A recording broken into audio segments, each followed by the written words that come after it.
మనకి వైజాగ్ నుంచి అయితే సెకండ్ పార్సల్ వచ్చింది. మనకి ప్రియాంక గారు అయితే బ్లౌజ్ స్టిచ్చింగ్స్ కోసం అయితే పంపించారు. దీంట్లో ఏం పంపించారు ఏంటన్నది చూపిస్తాను. చాలా బాగా ప్యాక్ చేశారనమాట.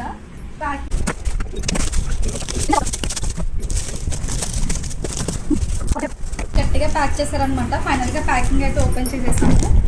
దీంట్లో స్టిచ్చింగ్ కోసం అని పంపించారు కస్టమర్. చాలా సేఫ్గా పంపించారనమాట. ఇది సైజ్ బ్లౌజెస్ అండ్ ఒక 1 2 3 4 శారీస్ అయితే ఉన్నాయి. 4 కాదు, నాకు ఫొటోస్ పెట్టి అప్పుడు కొరియర్ చేయండి అని చెప్తాను అనమాట. అంటే మీరు ఏం పంపిస్తున్నారో నాకు క్లారిటీగా తెలియాలి కదా. నాకు 5 శారీస్ అయితే పంపించారు. నెక్స్ట్ వీటి డిజైన్స్ ఏంటి, ఏం స్టిచ్ చేస్తాము అన్నది మీకు నెక్స్ట్ షార్ట్లో అయితే చూపిస్తాను. And more videos, more designs కోసం నా ఛానల్ని సబ్స్క్రైబ్ చేసుకోండి.